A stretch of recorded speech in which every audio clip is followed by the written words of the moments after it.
Do you have any regrets? Just like I don't operate under the frame of fear, I don't operate under the frame of regret. I was sure that you were going to say this. No, because I think it's fruitless and it's asinine, and I don't think it will help. I think even if everything went far worse, I don't operate under this frame of regret. I think that bad things happen to you so that you can analyze them and you can learn lessons from them. And that problem most people make in their lives is that when bad things happen to them, they don't take the lesson from them. This is a massive learning experience. I want to be the most capable version of me I can possibly be. I want to live my life experience as the best version of Andrew Tate. And to do that, I have to go through difficult things. Tell me a man who's never had any difficulty in his life. Nothing bad's ever happened to him. Or a woman. Or a woman. And look at them. They're spoiled. They're crying over nothing. They're upset over zero. Nobody likes them. And they can't handle the true trials and tribulations of life. And life is hard, and life's going to hurt you. And it's my job to pay attention to and go from there. Are there things let me understand. You never cried? You never cried? The last time I cried was when my father died, which I think was 10 years ago almost. A while ago. But difficult things are supposed to happen to me. So I don't have any regrets because difficult things are supposed to happen. Now there are things I would do differently. There's things I've learned. I would be stupid if I didn't do that. But to sit and say, I wish this didn't happen and I wish I didn't go to jail. No, I don't operate under that frame. Have you made mistakes? It's not about making mistakes. So sure, there's things I would have done differently. And now that I have a massive platform, I have to be far more careful with what I say and how I talk. I've learned things, and I think the human experience is that we all learn things and we all grow over time. I think if you were to find anybody on the street and say, are you different than you were 10 or 15 years ago? Everybody with a brain would say, yeah, I've learned things and life has taught me things and I've changed, absolutely. But I don't have regret about any of these things that have happened to me because I know in my heart what I've done. I know if I'm guilty or innocent. I know I've done nothing wrong. I believe the world now understands I've done nothing wrong. Now we're in a judicial process. We're going to go through the process. I respect Romania. I respect the courts. We're going to go through the process, and I believe the judge is going to conclude that I've done nothing wrong. And it'll just be another chapter in the long book of Andrew Tate. How many cars do you have? Well, DCAT have 15. They have 15. How many do I have? 15, of course. On your name? Those that are on Let me see if you have a DCAT badge. Yeah, DCAT have taken some of my cars. That are under your name? That's the question, actually. No, that's the thing. So not all of them are under my name. This is another thing that's been interesting for me because this is my first experience with the Romanian judicial system. A lot of the cars were under company names. Some of those companies I don't own. Some of those cars I was borrowing or they were lent to me. I have a lot of friends with very rich cars and very nice cars. So there are people in England who borrowed me a car and now DCAT have it and they say, well, that's not even your car. How do I get it back? And I'm like, ask a judge. I don't understand any of this. I don't know how, in my understanding of the legal system, please understand I'm from a different world. I'm from America or England where you're judged in absolute freedom. You have no restrictions. You're never preventatively arrested. They can't take all of your things without a guilty plea. If they take something off you which is not yours, they have to give it back to the person who owns it. Like, it's different. In Romania, things are very confusing for me. I don't know how DCAT are holding cars that aren't even mine. But they ran in here with guns and just took everything they could get their hands on. And I do believe in the end it will be worked out, and I believe in the end we'd get things back. But I also want to make a very important point here. I think that the reputation of Romania has been severely tarnished by all of this. And that saddens, by your case? By my case. Why? That saddens me because I actually love Romania and I don't want to leave and I'm going to stay here even when this case is over. Yeah, I love Romania. I've been here 7 years. I've made a home here. My brother has children who are Romanian. I have a child who's Romanian. I'm not leaving here. And it's a shame that the international reputation of Romania, which my brother and I have done so much good for, because it didn't have the most fantastic reputation before us. And we came here and everyone asked us so many questions about Romania. What's it like? Is it dangerous? But you've said it's a corrupted country. You've said that I've said America's corrupt. Could have done anything during pandemic, for example, if you are a rich person or an important person or have a certain influence, you can do anything in Romania. Yeah, and I've said America's corrupt also. I've said a lot of countries are corrupt. And you're right, I did say during the imaginary pandemic here they were not as stringent as they were in some other places. That's a good thing, because they shouldn't be taking anybody's rights away for no reason anyway. So I said that in a very complimentary way. And I do think that Romania as a whole had an image problem, and my brother and I have been fantastic for the image of Romania. That I can name 200 people who visited this country purely because my brother and I said it's safe, it's beautiful, the nature's beautiful, they have history, it's such a great place. We've been the #1 beacons. The Romanian Tourism Board should have hired us. All we've done is say good things about Romania for such a long time, and now they've done this, and I'm getting so many messages from people who are saying bad things about Romania, and that saddens me, because I don't want people to think bad about this country. And the international reputation of Romania has been damaged for things like the cars. They came in, they took everything, half the stuff ain't even mine, it's all been taken, it's been gone for months, we can't get it back. There's other people around the world who own these things who are saying, why can't we have our things back? We were locked up in jail without charge, thrown in jail. There's no evidence, there's no victims, there's no videos, there's no medical records, there's no pictures, nothing. And they're trying to destroy us, and the whole world's saying, I mean, let me ask you a question. If you're a German businessman with a lot of money, and you're watching and keeping your eye on our case, would you move to Romania? Would you feel safe to move here and bring all your wealth here and your cars and your money and your watches? And then Romanians want to sit and talk about how we need more money for schools, need more money for the roads, how we struggle with the pension, how the old people are getting hurt in nursing homes. And I sit and say, yeah, well then you need rich, influential people to come here and obey the law and pay taxes like my brother and I have done. But because there's a few very over-ambitious DCOT prosecutors, you've now destroyed Romania's image to the point where for the next 10 years, nobody with money wants to move here. So what have we achieved? What has Romania achieved? We've achieved nothing. We've saved nobody. There's no victims. You've put 2 innocent brothers in jail. You've damaged your international reputation. You prevented people wanting to invest in the country. What's been the end goal of all of this? It's pretty sad, really, for Romania and for us. And my brother and I love this country. You are talking now a little bit like a politician. But are you going into Romania and Romania's politics? Are you going into politics? I think, I mean, I'm not too versed on Romanian politics, but I will say that any politician or any of the political parties which stick with conservatism and faith and God and protecting the youth from these new dangerous ideologies is a politician that I will get behind and support. I like the idea of, I guess, traditionally right-wing conservative politics.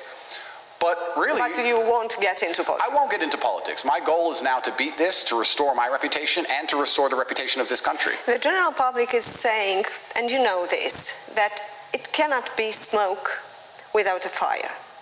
What is actually over there that we have all this smoke? Well, that's the thing that's interesting. I don't think the general public understand 3 things. The first thing they don't understand is that when you're influential enough in any country in the world, you're going to be heavily scrutinized and looked at by, like I said, criminals and the law. Have you had any sign of this prior to the moment they come to arrest you? Well, yeah, in April, when it all began, they first came in the house and they released us in 2 hours because they knew we hadn't done anything wrong.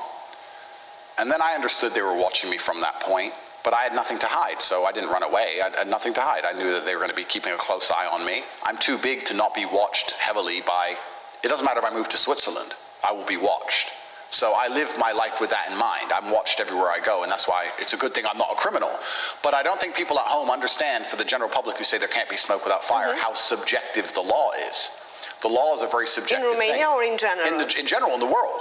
And the law can be weaponized with a subjective worldview to attack anybody they want. So I can give you a very simple example, right? I can look at you and sit and say, I believe you're an alien. And my proof for that is I've seen her walking the streets at night and she looks at the moon. So she likes to look at the moon. And I heard her listening to love songs talking about going to space with her lover and how she likes to look at the moon. And we have no medical records. She hasn't been to the doctor in 3 years. People usually get sick. She hasn't been to the doctors. And I can put together all these little pieces of paper that you're an alien. And of course you're not an alien. But over time we build up this file, right? About how you look at the moon and you haven't been to the doctors as often as most people and you listen to love songs about space. And then I can put it in front of a judge and say, I think she's an alien. We need preventative detention.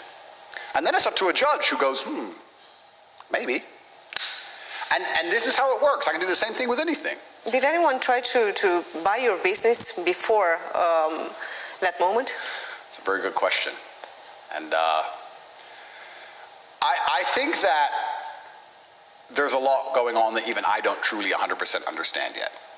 But I have put my faith in the Romanian judicial system. And I do think we'll be found innocent. But perhaps there were some other influences. I also want to make it clear that I believe my host nations, my home nations, America and England, have abandoned me. I believe that because of my political views and because I am LGBT, anti-Ukraine war, anti-COVID vaccine, anti-many things, and I've been very vocal about it. I think that they were very happy for me to suffer this consequence and didn't decide to do something about it like they could have. So there's a lot going on. But all I can do as a man is stay true to myself and stay true to God and do the right thing. You didn't answer my question. No, I didn't, because it's on television. But perhaps there were some people interested in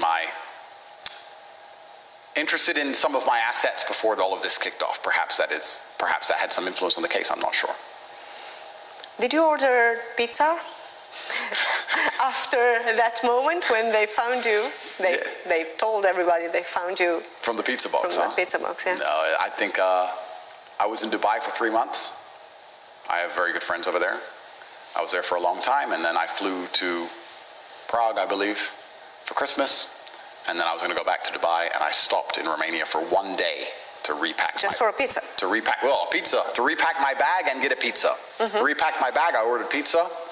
And then my friends from DCOT came and took me to the DCOT Hilton, and then I've been here ever since. So it seems the Romanians were waiting for me. And, you know, perhaps, I guess, if you were to ask me as a professional what I believed they were hoping to do, they thought that they could throw me in jail with this very weak file of nothing, of TikTok, which is garbage, put me all over the news, set up hotlines and billboards, and not just in the news in Romania, internationally. If Andrew's a bad person, if he's ever hurt you, call this number. And they thought they'd get a real case. They said, let's just leave him in jail until the real case appears. It didn't appear. And because it doesn't exist. And I think that's what the plan was, and their plan failed. So I think that's why all of it happened at all, to be honest with you. Do you think women are scared by you? I know they're not scared of me, because the only problem I have with women is trying to ask them to leave, not to kidnap them. In fact, I would say I got maybe 1,000 letters a week in jail, and 500 of them, at least 50%, maybe even more, were from women. The number of women who send me messages of support, who say that you're a traditionally masculine man, I like a man who provides for me, who protects me, my boyfriend's a better boyfriend since he met you, or he started listening to you, my son is going to the gym because of you, mothers write to me. I get hundreds of letters from women. I get love letters with perfume. Are you in love? Am I in love? Yeah, I have a happy personal life. But if I was a vagabond, if I was that kind of person, I get endless love letters from women who I could pursue, but I don't. I appreciate the support and I appreciate the flattery, but we leave it there.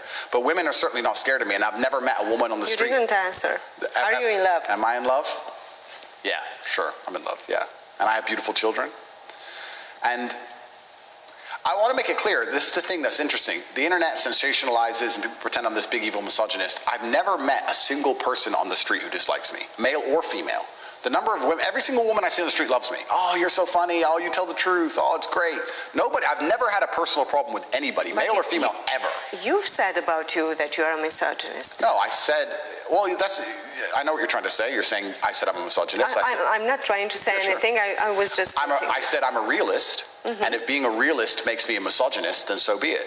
I am a realist, and I refuse to sell my sanity and sell my soul to the false god of equality. Men are physically stronger than women. Women have an emotional intelligence and intellect that men don't have. Women are better with children, especially small children, than men do. We don't have the patience for it. Men are the ones who should financially provide. I believe in everything that the world believed in 10 years ago until we all went insane. I'm a realist, and by extension, they call me a misogynist because I say a man should protect a woman. In America, and I don't think Romanians understand this, in America, if you say, I as a man am responsible for the physical safety of my girlfriend, you are a misogynist, because I'm supposed to believe that she is empowered enough to protect herself, and she doesn't need a man to protect her, but she does. And anyone with a brain out there understands the true difference between men and women physically, and she does need a man to protect her. And if she calls the police, men are going to come protect her. So the whole thing is stupid. And but is there... that makes me misogynistic in the eyes of the crazy West. But is also the woman's protection for a man. Women protect a man's spirit. Yeah. They protect a man's soul. Exactly. And when you're sick, you need a woman. You don't need your boys, you need a woman. So women have a very important role to play, and I think that the unison between men and women is beautiful. It's been designed by God. We have different roles to play, which is why we're so important as a team. If we're the same, we don't need each other. which is the most destructive thing about all of this. In the Western world, the reason marriage rates and birth rates are falling so heavily is because men act like women and women act like men. So we don't need each other anymore, and there's no unison, there's no point. But a truly masculine man needs a truly feminine woman. That's the beautiful thing about all of it. So, yeah, I'm labeled misogynistic for being a realist, and I would rather take that label than sell my sanity and start saying things that aren't true and believing in the garbage, the slave mind programming they want me to believe in. Absolutely not, really not. Yeah, so if that makes me a misogynist, so be it. How do you earn your money? That's a good question. I sell meat. You like meat? With mustard? Of course. Sarmale. I have various companies. One of them is an online educational platform. I have a platform online that teaches people how to make money and teaches fitness and a bunch of other things. They're called The Real World. I have a private network, which I also run and operate. I have various financial instruments which operate and make me money. I have land, I have property, I have businesses in other countries, physical businesses. Video chat also? No. I used to have a video chat studio, and I've been very open and honest about this. I think it ceased working 7 years ago, 6, 7 years ago. We've had nothing to do with the video chat industry for 6 to 7 years. And Romania is full of video chat studios. I mean, they're still operating right now. We can drive down through Bucharest and pass 100 of them. So it's not a crime. It's a perfectly legal enterprise. But we don't have any video chat companies or anything to do with that. Crypto exchange is another source of money? We have a few things going on, and I have interest in many different projects around the world, and we do okay. I have enough money to take care of my family and make sure my mother is living well and my children live well, and my brother and I, we do okay. We have food most days of the week. Sometimes we have to skip a day, but we're okay. About food, what do you like most? That's a good question. I'm a meat eater. I love meat, and I eat as much of it as possible. It was Ramadan while I was in jail. So as a Muslim, I'm practicing, so I only ate once a day. I could eat as much as I wanted when the sun wasn't shining, but I chose to eat once a day because I tried to be strict with myself. And that means of the 3 meals I got per day, I got to choose one of them or maybe mix them all together. But yeah, I'm a big meat eater. I love meat. And I think that it's interesting because even eating meat is being attacked in the West. It's interesting how I can name anything that is under attack in the West, where they're trying to turn us all into vegans and trying to make us eat bugs. It's crazy. Is that happening here in Romania yet? I don't think so. I don't know. But in America and England, they have this massive push about how meat is bad for the world, and you shouldn't eat meat, and you should eat the bugs and eat the vegetables and take the vaccine and sit at home, and your wife's in charge. And it's a genuine attack on masculinity, and it's crazy how we can have a conversation about anything and it ties back to that. Andrew, who's Matrix? Who's the Matrix? The Matrix are, I don't want to die, I'd never kill myself. But I think people at home need to understand that there are large institutions in the world with massive financial resource and capability which influence the shaping of things. And they influence the shaping of things with a specific goal of gaining more and more control over the populace. And we talk about governments, but very often a lot of the decisions that are made which reflect your life have nothing to do with the government. A law must be passed by a government. A regulation, which is the same as a law, can be passed by a financial institution, for example. And we're living under the foot of these institutions which can affect our everyday life. And they don't want people to become upset to the point where we rebel against them. So they're specifically attempting to destroy masculinity in real time because it is men which lead rebellions, and it's always going to be men who lead rebellions. So they want all of us neutered and eunuched and semi-depressed on antidepressants at home, as opposed to standing up and realizing that we're being destroyed and all of our wealth is being extracted from us in real time. So the Matrix is a group of people that nobody knows who they are, who are genuinely in control of the world, and they're in charge of all the important things, and they're primary. But they exist. But they exist. In your opinion? Well, it's if you're a powerful person, you want to retain your power. That's normal. And the number one way to ensure you retain your power is to grow your power. Why are you saying escape the matrix? Because the idea of the matrix is that you work and you consume and you die. The idea of the matrix is that you go to school and you listen to what they tell you, and then you get a job, and then you work, and then you spend your money on things you don't really need, and you consume things, and then you die. But you don't ever get any genuine freedom of mind or body. So if I put it in a very simple word, it's just being different, try to be different, try to be yourself, try to... It's having the financial stability to, one, be free, which is the beginning, but also having a free mind. And to have a free mind, you need to be able to think outside of the box and ignore the things you're told. And I think as a man, to have a free mind, you also need to have a strong body because you have to have the capability of protecting your ideas. It's difficult to sit and argue with people who can destroy you. So to truly escape the matrix, you have to be a strong individual of financial means, which has a mind which is capable of understanding the truth of the world. Because they are giving us all a false version of reality to try and keep us subdued. Because if most people at home understood the truth about what's really happening, there would be riots tomorrow. And I also think that's one of the reasons why, when I say my whole case is a litmus test, people whose minds have already been freed, who have already escaped the matrix, understand completely that I'm innocent. And the people who watch the TV and they can't think for themselves, well, they can believe whatever they want. They're going to stay inside the matrix forever, and they're going to suffer the consequences of that. There are lots of poor people in the world in general. Is it their fault? Absolutely, it's not their fault. In fact, that's what's so interesting when you understand the financial markets and you understand the matrix and how it operates. It's designed to keep a huge percentage of the world poor. The wealth that exists in many of the world today, especially at the upper echelons, is extracted. Very rich people are not working. They are moving numbers on a screen or moving pieces of paper, and they're becoming extremely rich. Well, how does that happen? That happens because other people are working. Is this your case? No, it's not my case, because I'm teaching this. But this happens especially in the third world, the most. You look at Nigeria and Africa and these countries, that's what's been happening for the longest time. So it's absolutely not the poor person's fault, but to escape the matrix, the poor person needs to understand why they're poor. Why is my country so destitute? Why is it so difficult to make money? Why has this happened? When you start to learn and understand all these things, you can begin to escape the matrix. And the world is set up in a way where wealth is being funneled into the Western hemisphere, which is why we're so prosperous compared to the rest of the world. That's now changing in real time, and I don't think many people at home also understand that the people who are in charge of the global financial markets have accepted that that's going to change, and they're also going to change team. And I think that very difficult times are coming for Europe and America. I think that the world is cyclical, empires fall, and you used to live in Rome, and you'd be walking through Roman streets, and you think, Rome will never fall. This is Rome. It's the height of civilization. And one day it crumbles, and then a new empire appears. And I think we're almost in a transitionary period where a new empire is going to appear and take over because the Western hegemony is failing in real time. And it's failing because they've gone too far with their dictatorship and too far with trying to control people's minds and too far with these insane ideas. And unfortunately, it's like being a sick person. When you're sick and you start taking a medicine, even if the medicine makes you sick, you need more of it. Because now in the Western world, the only way they can keep the population subdued is to make sure that we believe in a bunch of garbage. And they're trying very hard to keep forcing it down our necks. Who do you respect most? I have a lot of respect for a lot of people.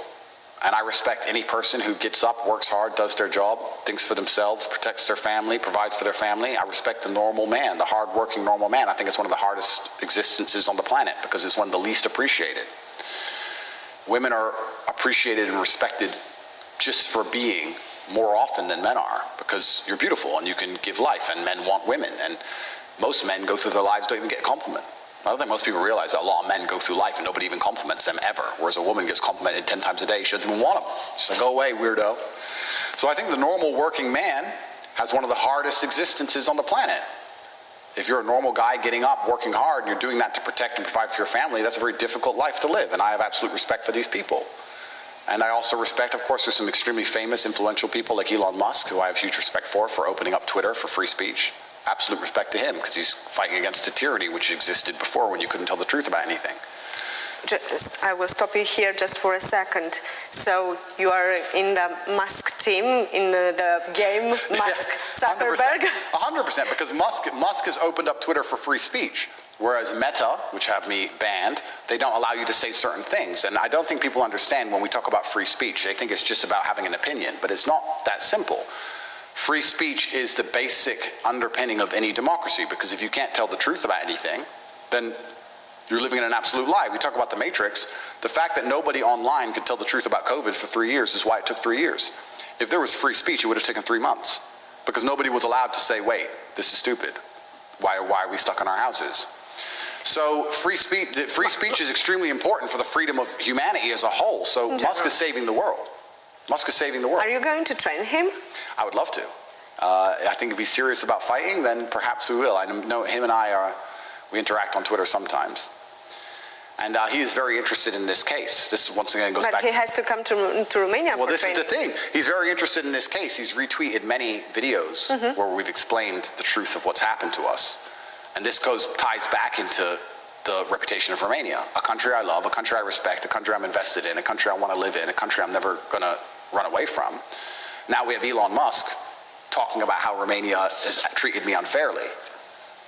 I feel sad about that Romania suffered that way, because they didn't need to, because none of this should have happened, because there's no victims of anything. So my primary goal also as protecting my name is actually genuinely to repair the reputation of Romania. And I want everyone at home to understand I don't blame Romania for this. I don't think this is Romania's fault. I think there's some other things that happened. I think this would have happened to me in most countries. And I trust the Romanian judicial system, and I believe that when Romania finds me innocent, it's going to be fantastic retribution for not only me, but the state of Romania and the country of Romania, to show that it's a proud nation that respects the rule of law. Are you still dreaming about changing the world? I think I've already changed the world. And I think if you change one person's life, you can change the world. It's a butterfly effect. You can change one person's life, and that one person can grow and do something fantastic. I know you don't like my politician answers, but I'm changing the world by inspiring the youth of today to be as hardworking as possible. I think that my platform for the generation of young men, I think that if any parent is concerned, they should watch the videos that their young boys are watching that I have made, and they will be pretty happy with what they see. And I think that if we inspire the young men of the world today, we can build a better future. I think that young, disciplined, energetic, hardworking men are always going to build the best society. Andrew? Yes. Have you lied in any moment during this interview? Yes. When? When you asked me how many cars I had. That was a lie. Okay. The rest of it was true. Sure. Positive. Have you ever lied about this case? I have no need to lie. I really have nothing to lie about. Lie about what? The two victims who say they're not victims, who say this is stupid, let us go. Like, What if some others will appear? It's been a long time they've been trying to make others appear. That's what they've been trying to do with the media, trying to find them. I've been investigated by DCALT, which is a very competent federal agency, and they've been working in contingent with other federal agencies from other countries. I also want to make this clear to the population at home, anyone who thinks I'm a bad person because of things you've seen on the news. You take any average man off the street, and put him under 16 months of investigation from 3 different federal agencies, trying to find every single conversation he's ever had, every person he's ever spoken to, every picture he's ever taken, every WhatsApp message he's ever sent, every email, everything, every bank transfer, all of it, and see what you find on that guy. What have they found on me? Nothing. If you put anybody under that level of scrutiny, you're going to find something. And with me, they found basically nothing. I'm one of the cleanest people you can possibly walk past on the street. And for all this time, they've been trying to find more victims because they know they don't have a case. And they've been trying to just talk and talk. Andrew's bad, Andrew's bad. Did anyone think Andrew's bad? Call this number. And nobody calls it. Every person they spoke to, 2,000 people DCALT called. Every single one of them defended me. All. So there are no victims, and there is no case. And there's nothing to find, and nobody knew it was going to appear, and none of it's real. So I don't have to lie. What do I have to lie about? Lies are very exhausting. One of the things people don't understand about lies is that it breaks the laws of physics. It takes a lot of energy to perpetuate a lie. If I put a lie out in there in the universe, you have to put a lot of energy into that lie to keep the lie alive. Look at COVID, how hard they had to lie all the time to keep the lie alive. I don't have the energy to do that. And the lie is that I'm a bad person. They've told the world that.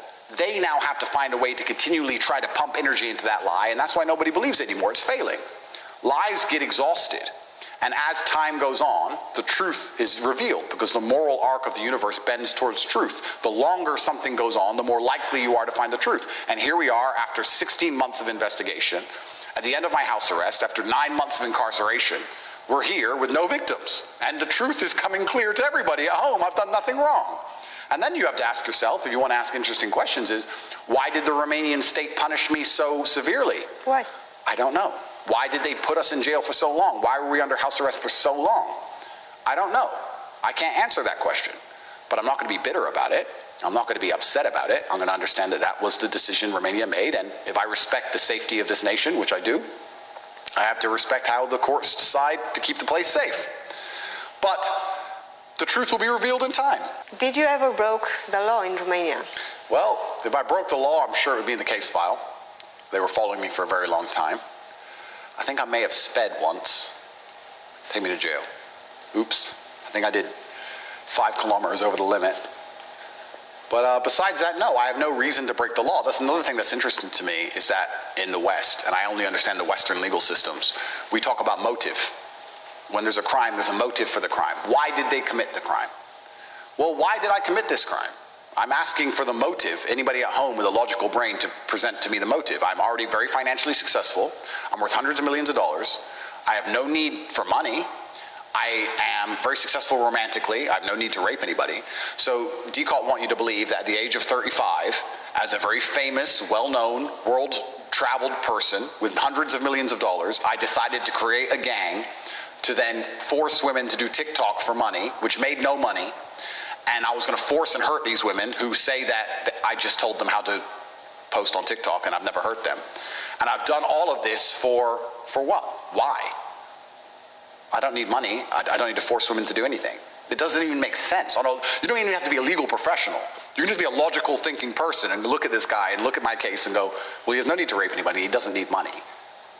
Why would he start doing this at 35? He was already successful. It doesn't make any sense. If I'm going on your logic, someone has to be the beneficiary of this case. Completely. Who is? Well, nobody.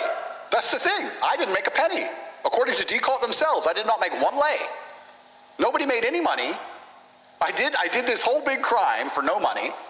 Nobody made any money. I did all this crime when I was already rich, with my friends who were saying that I never hurt them. Like, the whole thing is a logical fail. It's a logic fail.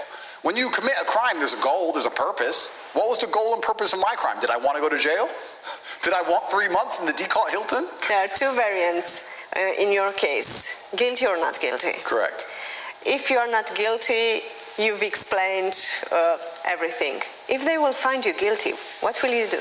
If they will find me guilty, then it's going to be very interesting for the world, because they're going to have to justify that, I hope, to a superior court, and they're going to have to justify that to the European Court of Human Rights, and we're going to see how deep the matrix runs, and as things come out and are exposed about my case and the insanity of it, we're going to have to find out how they can justify putting 2 brothers in jail with no witnesses on the stand. Please understand this. There's not a single girl who will take the stand against us. It's my brother and I.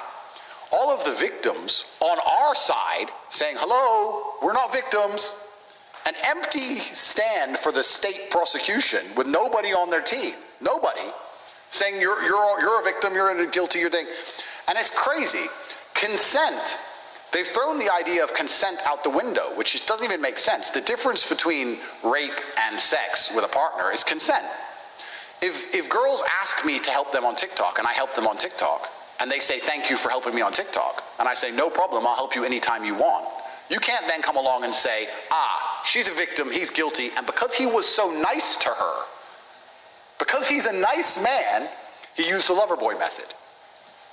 Think about how crazy that is. They're not saying I was evil and mean and forced them with force. They're saying I used the lover boy method because I was a nice man. So now if you're a polite man who helps somebody with something, it's the lover boy method. But and if the person themselves says, I asked for his help and he hasn't hurt me, she's still a victim and I'm still guilty and nobody's made any money and I have to go to jail. But did you use the lover boy method? What is the lover boy method? We just described how asinine that is. And if they're going to put me in jail based on what I just described, if they're going to find me guilty based on what I just described, that has far-reaching ramifications for the reputation of Romania and the justice system of Romania, for people's understanding of how dangerous the law can be used when it's weaponized, for people to have faith in the European Court of Justice, because I'm sure it will go all the way to the top. I don't see how they can put completely innocent men in jail. And that's the reason I'm saying I have faith in the Romanian judicial system, because I believe they'll do the right thing. I believe. People in other countries are saying, do you trust the judges? I'm saying, yes. I trust the Romanian judges to do the right thing. And I know I've done nothing wrong. And I trust them. And I trust that over time, as we explain this case, we're going to be free to go. So you're asking me, how can we be found guilty? I can't imagine a scenario where that happens. It would be crazy, and it would be very scary. If you're a man at home today, and you've given someone some advice how to fix the tap, how to fix the light bulb, and you were nice and polite about it, you're a lover boy. Lover boy method. Somebody at home texts you, you're a man, you get a message. Hi, the light is broken. You say, hey, hope you're good. This is how you fix the light. Be careful, look after yourself. Now, Tate come along and say, you have forced labor from this person by telling her she has to fix the light, but you did it in a nice way. So you did it with the lover boy method, because you didn't yell at her, you were very kind, so you used the lover boy method to charm her into fixing the light. Jail for you. And then when the person says no, I just asked him how to fix the light. I asked for his help.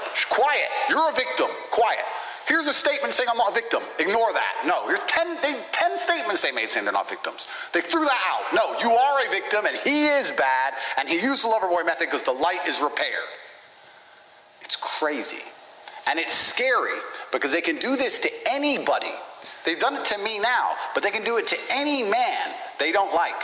They can come along with this framework, these parameters of garbage, and wreck anybody. And not just Romania, any country can. And that's what's scary. What about the accusations in UK on your name? There are no accusations in UK. I have a civil case in UK. So in 2014, a girl I know told the police I hit her. Did you? No. She went to the police. The police threw the case away because they found text messages in her phone of her talking to her friend saying, I will lie about this, I'm going to tell them this, if they call you, you say this, planning it all. They took her phone off her and saw her planning it all in 2014, so they threw it all away. Garbage. When I was arrested here in Romania, that same girl decided to launch a civil case against me, not a criminal case, a civil case. They sent us a letter saying, I want $1 million. It's funny when you get rich, everyone wants money. It's interesting. For what? Because in 2014 you hit me. The police have already said I haven't hit you. But she sent me a letter saying that she will one day maybe sue me. Correct, she hasn't even sued me. I might sue you for $1 million in future. When you're rich, everyone's coming out the woodwork who wants money. Everybody. Every person I've ever known, people